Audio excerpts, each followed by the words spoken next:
Welcome to this tutorial for my solemn, almost dirge-like setting of the spiritual Were You There?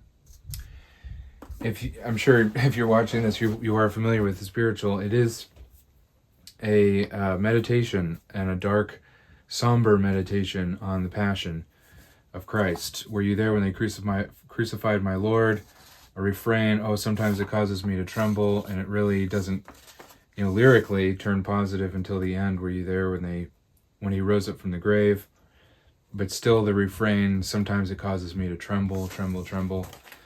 So when I set this, when I wrote this setting for this song, I wanted to capture that kind of funeral-like dirge quality to it. And I just had in mind a funeral procession that's very sad and solemn and dark, and somebody chanting perhaps, and it's that repeated figure. The little melody there in the left hand is borrowed from the oh. It's the same rhythm as that. So for all you composition nerds out there, I borrowed that rhythmic figure and used it as a kind of a motive that as a motive in the arrangement that revisits, that comes back at different places throughout the arrangement. And so anyway, that's the thinking behind the arrangement. Some potential struggle spots. There really aren't. There's really only one that I want to draw your attention to, and I'm sure you know what it is if you've looked at this arrangement. And I'll get to that in a minute. What I do want to draw your attention to before I get to that is the left hand, and then the right hand later on. There's a lot of notes that are being held by one finger while your other fingers do other things. There's a lot of inner melodies and ideas, and you want to be really intentional, strategic about how you perform those. So if I start at measure 5, you can see my pinky stays anchored. There's a whole note there, and that note is meant to be held through the whole measure while the little melody sits on top. So when you get to measure 6, then you got quite a stretch in order to do all of that. I mean, that's ridiculous. Like I can stretch that far, but I can't do it smoothly. So you might do what I do from time to time, is I'll put that melody in my right hand. And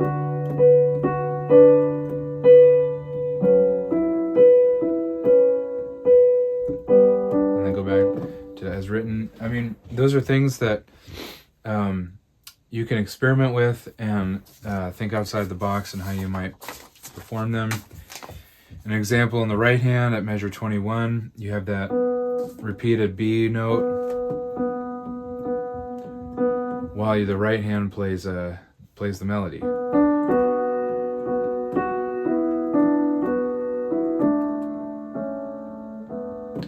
My exhortation here is to just make sure that you're bringing the melody out, that drone doesn't get lost, but that it kind of steps back to the background a little bit.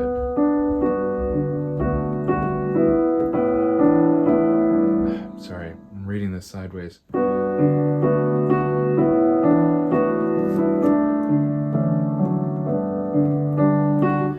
You notice that those notes here are quieter so that it doesn't overshadow the melody note that's being held out over the measure. Little things like that, I think, really make the performance of this arrangement stand out. And then, okay, now the crux of the challenging part. Beginning at, well, I guess it begins on page 3 at measure 31, but it really starts amping up at measure 35.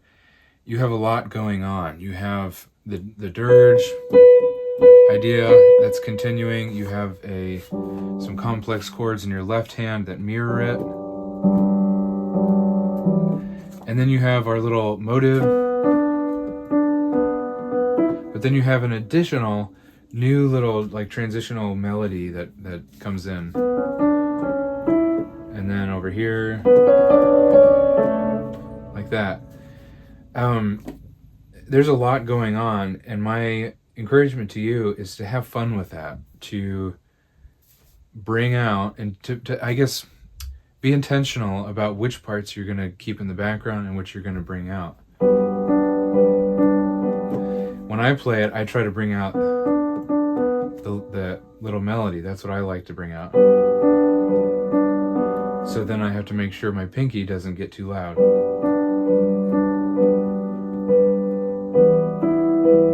And then this little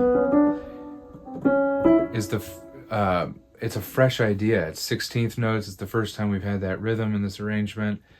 And it sounds really fresh to me, to my ear at this point in the song. And so I want to really hear that. So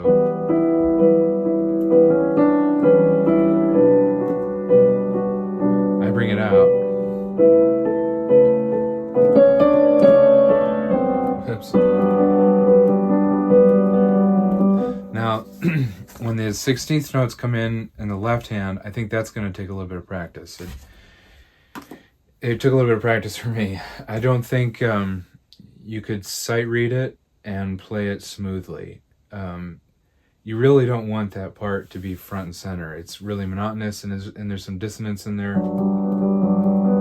So in order to play it smoothly from chord to chord in each measure, and keep it in the background, I think it needs, at least, if you're an advanced pianist, at least a quick look and a quick run through before you perform the piece. I put some fingering in here that I suggest you follow, that I followed, that makes it a little bit easier. It may be counterintuitive at times, but the thinking is that your thumb is always on G. It's never on any, well, I guess it switches because the note switches here, but that second and fourth 16th note in the 4-note 16th note pattern is always your thumb. And that helps me as I'm performing it. My hand is just always doing this little rock thing, just rocking back and forth. Even when I get to measure 42, where it switches to a chord that you would never play normally this way. It just keeps that same shape in my left hand going, the same movement. So that's the rationale for the fingering I have there, and I think that makes it easier to play. When you get to this verse here, the pickup to measure 47,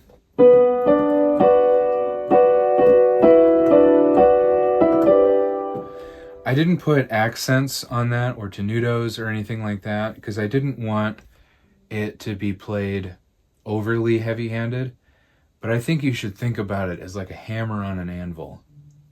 That's how I think about it anyway. You don't have to think about it that way if you don't want to, but that's how I think about it.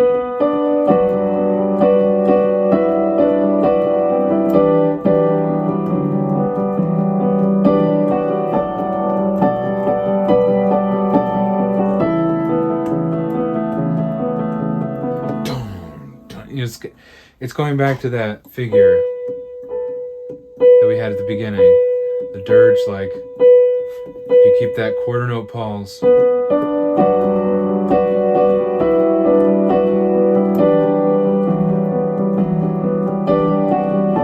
I'm even doing it in my left hand.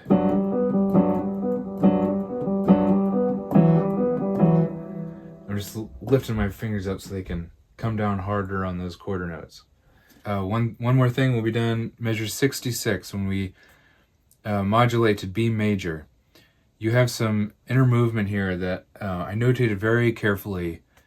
I think it's important that it be played as notated. And what I'm talking about are these inner notes here, the bottom notes in your right hand. You can F sharp, E, F sharp, D sharp, E.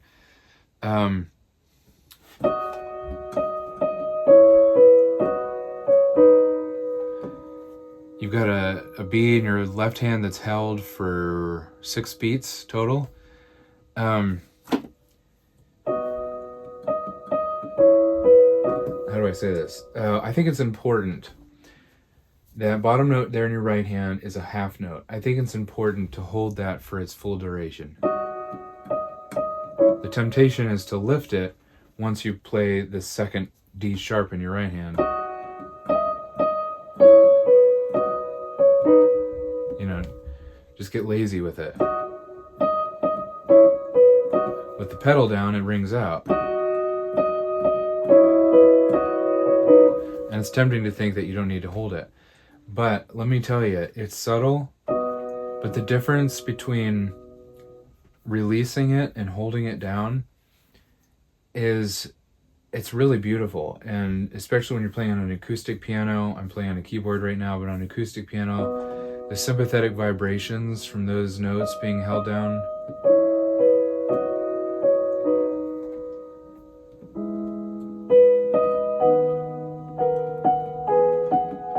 see I'm holding those down.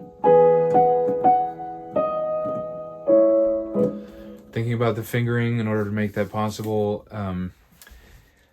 I think it really is worth the effort to try to perform it as written. So just a suggestion. I hope it's helpful, and I will see you in the next tutorial.